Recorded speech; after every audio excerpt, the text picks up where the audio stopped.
సంస్కృతి సంపద YouTube channel తరఫున అందరికి స్వాగతం. కవిసింహ శతావధాని చిత్రకవి శ్రీ పోకూరి కాశీపతి గారి సారంగధరీయం కావ్యపఠనం చేస్తున్నది శ్రీ నూతలపాటి వెంకటరత్న శర్మ గారు. ఈ కావ్య పఠనాన్ని వారు ధారావాహిక ప్రసంగంగా చేస్తున్నారు. వారి ధారావాహిక ప్రసంగంలో ఈరోజు 66వ ప్రసంగం చేస్తున్నారు. శ్రీ శర్మ గారికి స్వాగతం. నమస్తే. ఎంతటి నీచ కార్యమునకెంచితివేమే పరేతరాజు కాలాంతకనాముడు ఉష్ణ రుధిరాక్షుడు పన్నగధారి భీమ విక్రాంత విరూపుడు ఉగ్రుడనగా వినవే పసరంపు తేజిరౌ తెంతయు నిన్ను గైకొని సహించునే ఏజునే గాని అంబికా. ఇది నేను చెప్పుకున్నాం. దీంట్లో శివకథా పరంగా నేను చెప్పుకున్నాం, అక్కడ ఆపాం. ఇవాళ చంద్రుడి పరంగా సారంగధరుడు పరంగా కూడా చెప్పుకుని ముందుకెళ్ళి ఎంతటి నీచ కార్యమునకెంచితివేమే, ఎటువంటి అధమ కార్యానికి ఆలోచిస్తున్నావు. పరేతరాజు కాలాంతకనాముడు ఉష్ణరుధిరాక్షుడు పన్నగధారి భీమ విక్రాంత విరూపుడు ఉగ్రుడనగా వినవే. కూడా పరేతరాజుకు సంబంధించినటువంటి విశేషాలు. పరేతరాజు అనే దానికి 2 అర్థాలు. ఇంతకుముందు చెప్పినప్పుడు శంకరుడు అని అర్థం చెప్పాము శివుడి కథలో. ఇక్కడ యముడు అని అర్థం చెప్పారు. పరేతరాజు అంటే యముడు. ఈయన యమధర్మరాజు ఎలాంటి వాడు? కాలాంతకనాముడు, కాల అంతగా నామములు కలిగినటువంటి వాడు. అలాగే ఉష్ణరుద్రాక్షుడు, ఎర్రనైనటువంటి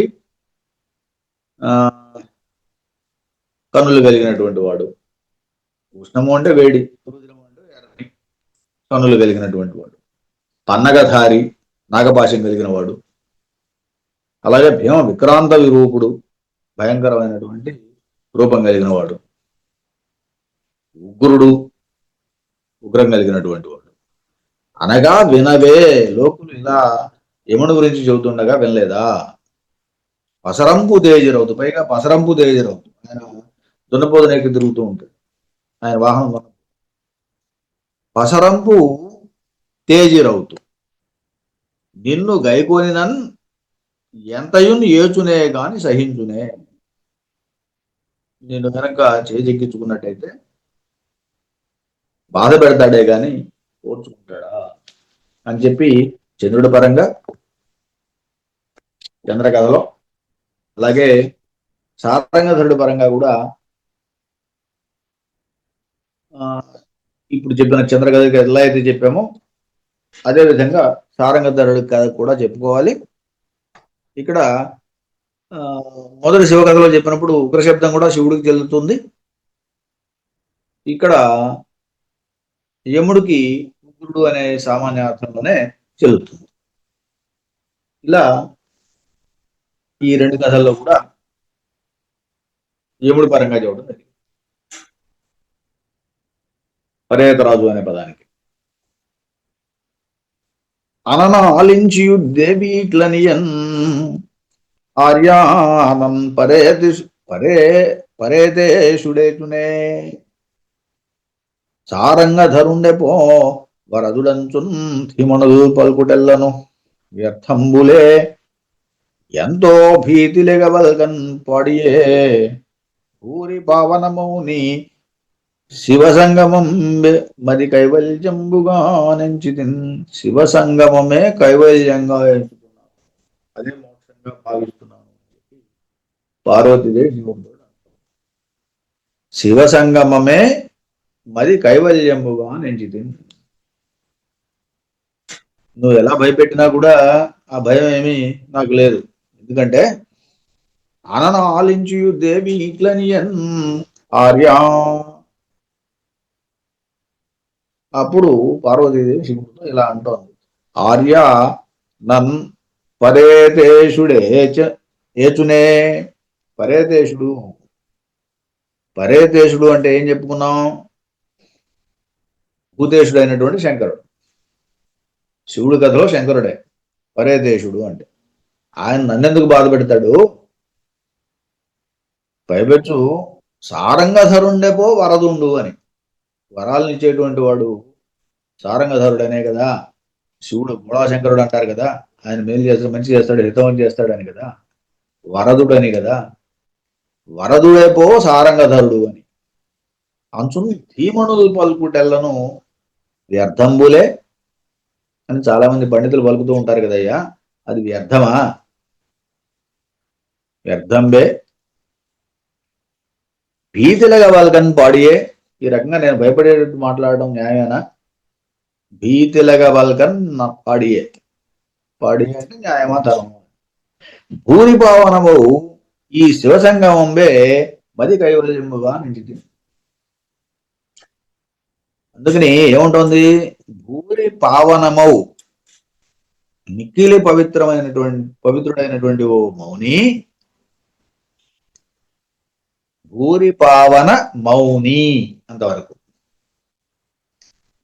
భూరి పావనుడైనటువంటి గొప్ప పవిత్రుడైనటువంటి ఓ ముని, శివసంగమంబే మది కైవల్యముగా నేను చెప్పి ఇన్ని మాటలు ఎందుకయ్యా బాబు? శివసంగమమే, శివునితో కూడటమే కైవల్యంగా భావిస్తున్నాను, మోక్షంగా భావిస్తున్నాను అని పార్వతి ఖచ్చితంగా చెప్పింది ఆ మౌన వేషంలో ఉన్న శివుడికి.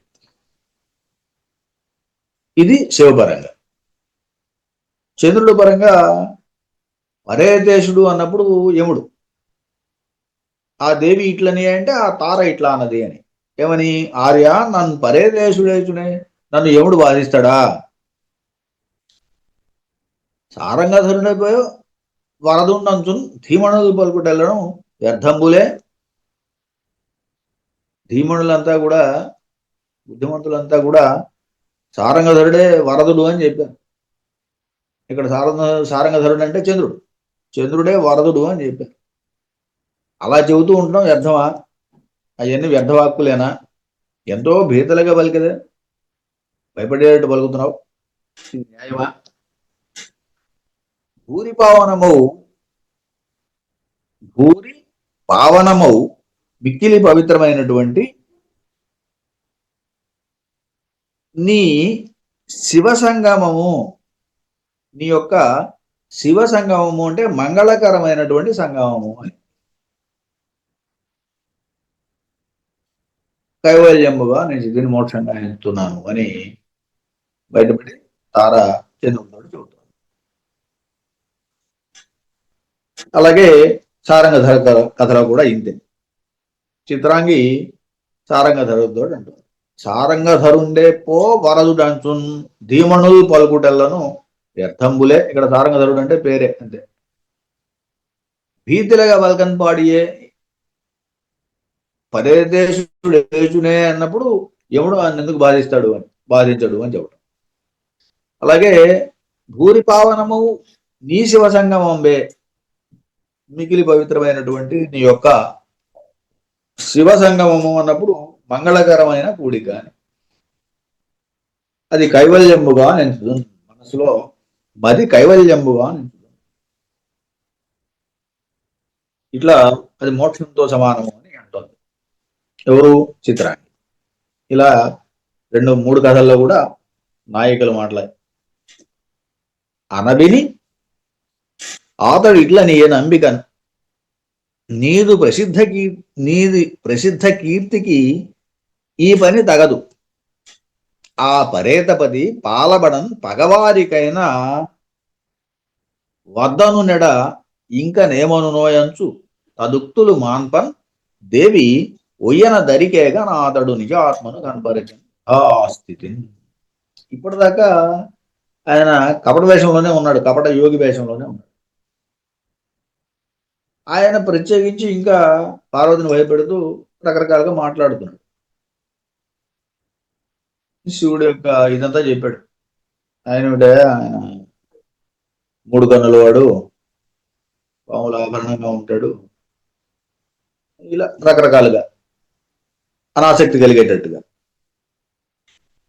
అయినా ఆమె ఏమంటోంది? శివసంగమమే అని అడిగింది.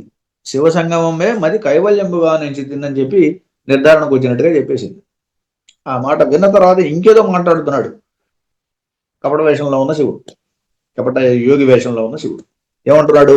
అనవిని ఆతడు ఇట్ల నీయే అంబిక, నీదు ప్రసిద్ధ కీర్తికి ఈ పని తగదు. నీకున్న కీర్తికి ఇలా చేయడం తగదు. ఎలా చేయటం? తపస్సు చేసి ఆయన్ని శివుని కోరుకోవడం అనేది తగదు. ఆ పరేతపతి పాలబడం పగవారికైనా వద్దనునేడ. ఆ పరేతపతి అంటే శివుడు. శివుని పాలబడటానికి శత్రువులకు కూడా వద్దనుకుంటారట. అనునేడ ఇంకా ఏమనునోయచ్చు అంటే శత్రువులకు కూడా ఆయన సంగమం వద్దు అనుకునేటువంటి, ఆయన కూడిక వద్దు అనుకునేటువంటి పరిస్థితుల్లో నువ్వు శివుడే కావాలని కోరుతున్నావు అని ఇంకా ఆయన ఏదో చెప్పబోతున్నాడు అనమాట. ఇంకా ఏమనునోయంచు తదుక్తులు మాన్పన్ దేవి, ఇంకేదో మాట్లాడుతున్నాడనే ఉద్దేశంతో, ఇంకేదో వినకూడని అన్ని చెబుతాడేమో అనే ఉద్దేశంతో ఆయన ఆపటం కోసం పార్వతి ఒయ్యన దరికేగా వెంటనే లేచి దగ్గరికి వెళ్ళింది. ఆతడు నిజ ఆత్మను కనపరిచన్ యథాస్థితి. అప్పుడు ఆయన సాక్షాత్కరించాడు శివరూపంలో, పరమేశ్వరం రూపంలో. అప్పటిదాకా మాయ వేషంలో ఉన్నాడు, కపట వేషంలో ఉన్నాడు, మాయావటులాగా. అది ఇప్పుడు ప్రసన్నమయ్యాడు, సాక్షాత్కరించాడు, కనిపించాడు యథాస్థితితోటి, యథారూపంతో. అనవిని ఆతడిట్ల నీయనంబిక, నీదు ప్రసిద్ధ కీర్తికి వని తగదు. ఆ పరేతపతి పాలబడం పగవారికైన వద్దను నెడ ఇంకనే మనునోయంచు తదుక్తులు మాన్పన్ దేవి, ఒయ్యన దరికేగన ఆతడు నిజాత్మను కన్పరచన్ యథాస్థితి. ఇక చంద్రుడి కథలో అనవిని ఆతడు ఇట్లనియే, ఆయన ఏమంటున్నాడు? అంబిక నీదు ప్రసిద్ధ కీర్తిక. అంబిక అంటే అమ్మ అని. ఓయమ్మ, నీ ప్రసిద్ధ కీర్తికి ఈ పని తగదు. ఆమె బృహస్పతి గురువు గారి భార్య తార. అటువంటి కీర్తి ఉన్నదానికి ఈ రకంగా చేయడం తగదు, ఏ రకంగా చంద్రుని మోహించడం తగదు. ఆ పరేతపతి పాలవడం, ఆ యముని పాలుపడడానికి పడగా పగవారికైనా వద్దునన్నాడా,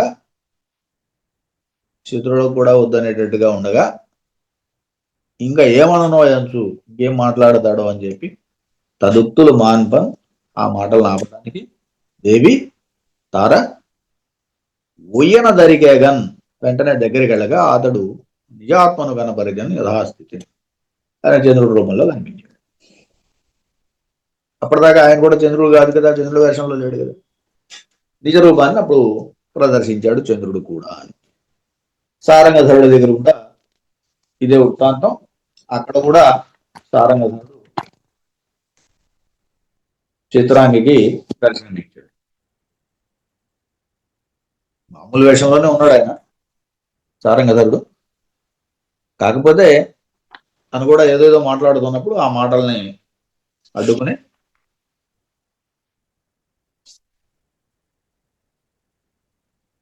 తాను ఏదో చెప్పబోయాడు. ఏం చెప్పబోతున్నాడో చూద్దాం. అంత సారంగధరు విమలాత్మన రసి దేవి వెరగంది వెనుకకు పోవలేక, ముందునకు ఎగజాలక సంధ్యమున సిగ్గుతడు కొత్తగా వాని చెంతనిచే. సారంగధరుడు శివుడు ఎప్పుడైతే నిజస్థితిలో ఎదురుగా కనపడ్డాడో అది చూసి వెరగంది, కొంత భయపడి వెనుకకు పోవా, ఒక అడుగు వెనక్కి వేసి ముందుకు వేయలేక, వెనక్కి వేయలేక, వెనుకకు పోవలేక, ముందునకు ఏగజాలక ముందుకు వెళ్ళలేక, సంధియమున సిగ్గు తడు కొత్తగా వాని చెంత నిలిచే సిగ్గుతోటి అక్కడే నిలబడి ఉన్నది. ఒకడు ముందుకెళ్ళాక ఒకడు వెనక్కి కొంత సిగ్గుతోటి అక్కడే నిలబడిపోయింది శివుణ్ణి చూస్తూ. ఇదే విధంగా సారంగధర కథ అయినా, అదే విధంగా చంద్రుడి కథ అయినా కూడా రాణమించు మించు బోణి అతని మెనవరగు ఛాయ జాయ బారజూచి హరికుమారు మారు నిరసించు మోహమందనంతనంతర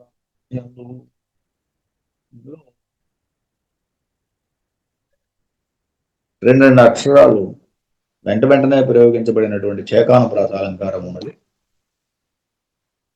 రాణమించు మించు బోణి, రాణమించు మించు బోని, మించు మించు మించు మించు అవ్యవధానంగా రెండు పదాలు అర్ధభేదంతో కూడా.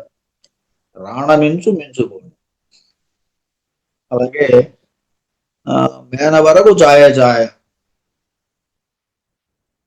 మేన వరకు ఛాయ ఛాయ, ఛాయ ఛాయ. అలాగే పారదూచి హరికుమారు మారు నిరసించున్నది, హరికుమారు మారు. అలాగే చివరిలో మోహమందన అంత అంతరాత్మ, అంత అంతరాత్మ. ఇలా అంతా అంతా అనేది, మారు మారు అనేది, ఛాయ ఛాయ అనేది, ఇవన్నీ కూడా ఒకే పదం మళ్ళీ మళ్ళీ ప్రయోగించబడింది, అవ్యవధానంగా ప్రయోగించబడింది, అర్థభేదంతో ప్రయోగించబడింది. ఇవన్నీ చేకానుప్రాసకు లక్షణం. చేకానుప్రాస అనేది శబ్దాలంకారాల్లో.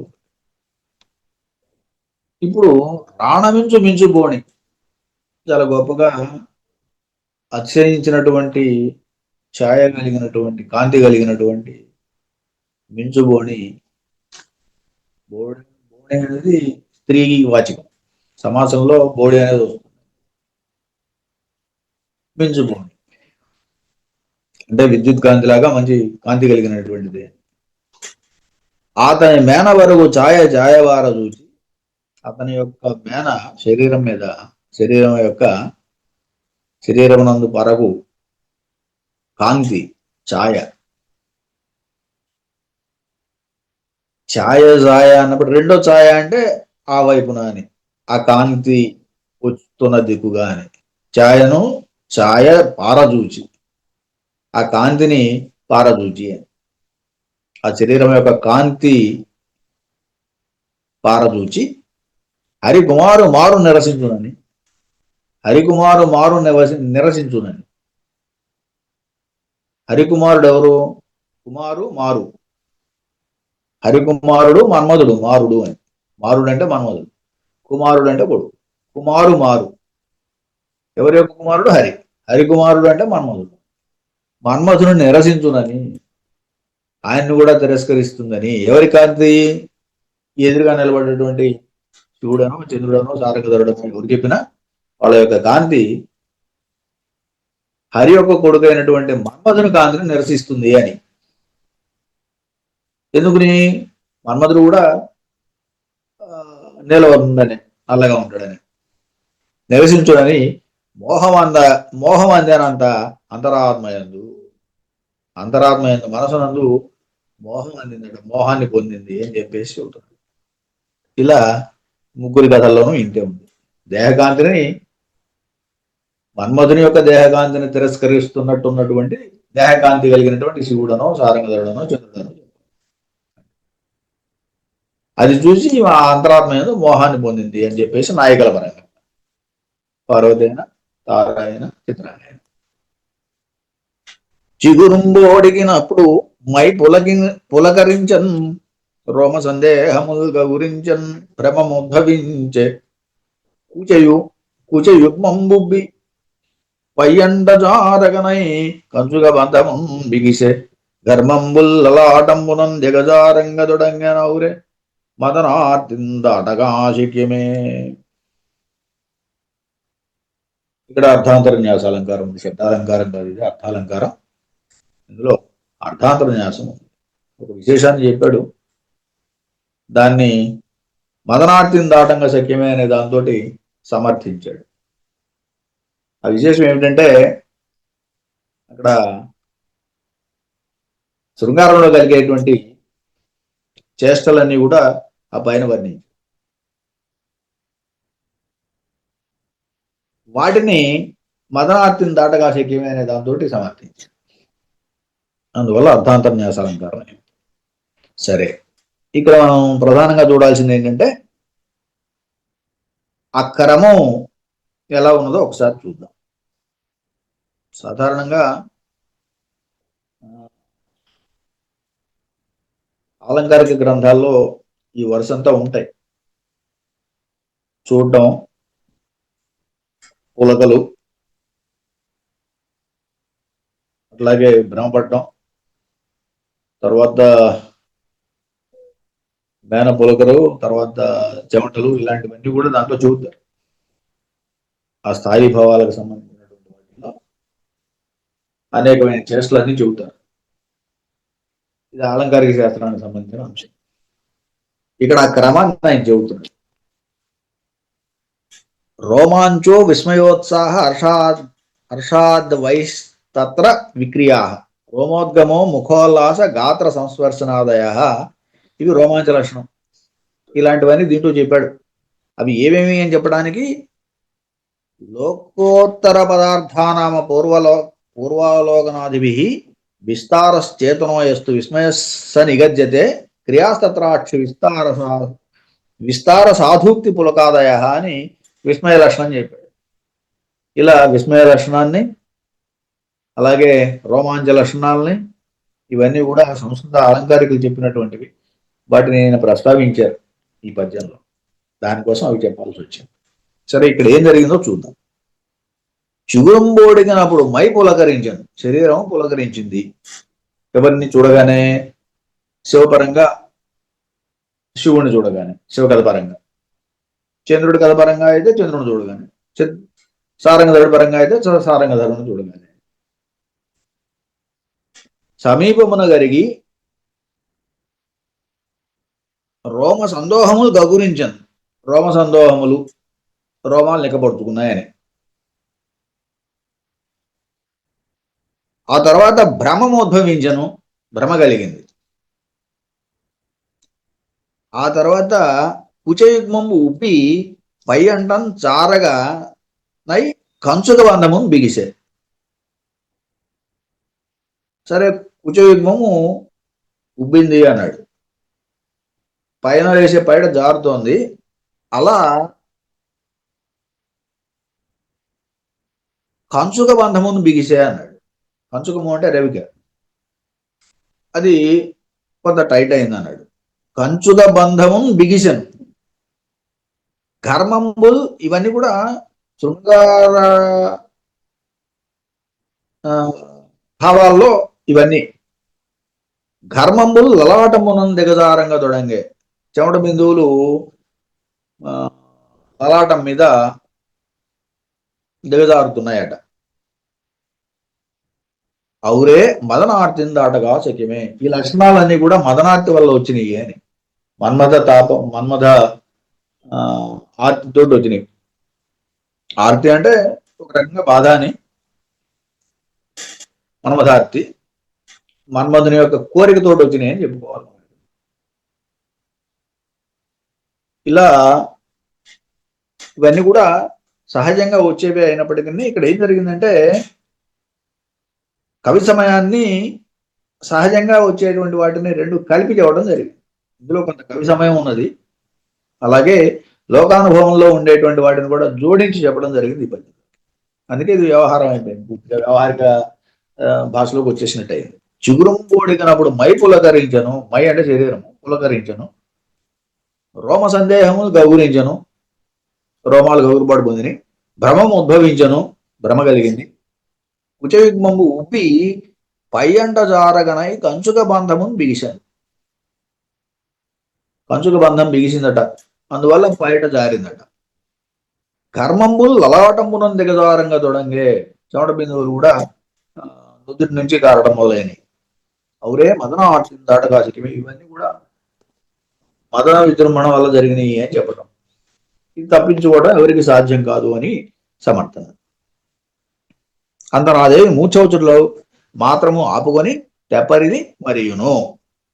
అప్పుడు ఈ మూర్ఛ వచ్చుట మాత్రం ఆపుకుని ఎలాగో తెప్పరిల్లి ఇలా మరియును నగములయందు మంచు మలనాగ మృగంబుల సింధురారినా. నగములయందు, ఇక్కడ నగములయందు అనేది 4 పాదాల మొదటలోను, ఇది కూడా 6 అక్షరాల ప్రాసగానే సాగింది. నగములయందు మంచుమలనాగ మృగంబుల సింధురారినా.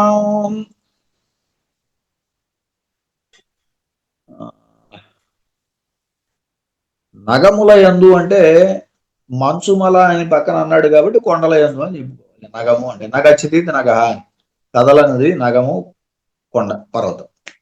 నగముల యందు మంచుమల నాగా, మంచుమల చూడండి తెలుగు పదం, హిమాద్రి అని. మల అంటే కొండ, మంచుమల అంటే మంచుతో కూడిన కొండ, హిమాద్రి. కొండల యందు హిమాద్రి అనగా మృగముల సింధురారినాగా. మృగములలో సింధురారి అంటే సింధురారి సింహం, సింహంలాగా. నగములందు కల్పతరు వట్టులన్. ఇక్కడ నగము అన్నప్పుడు నగచితీతి అనే అర్థం, ఇక్కడ కూడా నగచితీతి నగ అనే, కాకపోతే ఇక్కడ వృక్షము అని అర్థం. ఇది కూడా కదలదు, నడిచేది కాదు కదా ఇది, పర్వతం లాగానే. అందువల్ల నగము అంటే వృక్షం అనే అర్థం కూడా. వృక్షములందు కల్పతరు వటుల, కల్పవృక్షం లాగా. పులుగులతో ఆక్షేమట్లు, పులుగులు పక్షులు, పక్షుల్లో తార్క్ష్యము అంటే రద్ద, గరుడు లాగా అని. తార్క్ష్యమట్ల పన్నగములయందు నెన్నడ ఎన్నగన్ అనంతుడు నాగా. పన్నగములయందు, ఈ నగముల ఎందుకు ముందు పాజేరిస్తే పన్నగములయందు అయింది. పన్నగము అంటే పాములు, పాముల్లో అనంతుడు నాన్, అనంతుడు అనగా, అనంతుడు అంటే ఆదిశేషుడు. అనంతుడు నాన్ సొగసైన వేల్పుకు నగములయందు. ఇదిగో ఇక్కడ వచ్చింది, వేల్పుకు నగములయందు. ఇక్కడ నగములయందు అని ఉన్నా కూడా కూన వరకు విడదీసుకోవాలి. కూన అంటే చిన్నపిల్లలు, వేల్పు కూనలు అంటే దేవతల పిల్లలు. గమి అంటే సమూహం. వేల్పు కూన గములయందు అంటే దేవతా పిల్లల యొక్క సమూహంలో అని. గములయందు ఇంద్రజుడు, ఇంద్రుని యొక్క కుమారుడు జయంతుడు. ఇంద్రజుడు ఇంద్రుని యొక్క కుమారుడు జయంతుడు. అనందగుణ సుమనోగ్రనింగనెన్ అన్నట్లుగా ఉన్నటువంటి సుమనోగ్రనింగనెను. సుమనస్సులు అంటే దేవతలు, దేవతల్లో అగ్రజుడు, శ్రేష్ఠుడు, శివుణ్ణి చూశాను అని ఇలా ఇంతవరకు. అలాగే ఈ విశేషాలన్నీ చెప్పిన తర్వాత చంద్రుడి పరంగా కూడా అది సరిపోతుంది. సుమనోగ్రణి అంటే దేవతల్లో వాడే కాబట్టి చంద్రుని చూశాను అని కూడా సరిపోతుంది. సారంగధరుడి దగ్గరికి వచ్చేసరికి సుమనస్సులు అంటే సాధువులు, యోగులు, సాధుజనులు, పండిత జనులు అని చెప్పాలి. వాళ్ళలో శ్రేష్ఠుడు అని సారంగధరుడు చెప్పాలి. ఇలా చూసింది అని చెప్పేసి నాయక. నగములయందు మంచుమలనాగ మృగంబుల సింధురారినా. నగములయందు కల్పతరు వట్టుల పుల్గులతో ఆఖ్యమట్ల. పన్నగములయందు నెన్నగనందుడు నాన్ సొగసైన వెల్పుకు నగములయందు ఇంద్రజుడనందగు సుమనోగ్రనింగనన్. ఇక్కడ విడగొట్టుకుని చూసుకోవాల్సింది ఏమిటంటే, నగములందు అన్నప్పుడు కొండలు చెట్లు ఒకటే, నగములు అంటే రెండిటికి వర్తిస్తుంది. తార్క్ష్యము అంటే గరుడు అనేది కొంచెం కష్టమైన పదం. అలాగే అనంతుడు, ఆదిశేషుడు, అన్నగములు, వేల్పు కూనగములు అనేది విడగొట్టుకోవడం దగ్గర. వేల్పు కూన గమి, కూనగమి. వేల్పు కూనలు అంటే దేవతల పిల్లలు, వాళ్ళ యొక్క గమి అంటే గుంపు. ఆ సమూహంలో ఇంద్రజుడు అంటే జయంతుడు లాగా. అందుకు సాధారణంగా ఈ తెల్లగా ఉండేటువంటి దానికి చెప్పడానికి ఇవన్నీ తెల్లగా ఉండేదానికే విశేషాలు.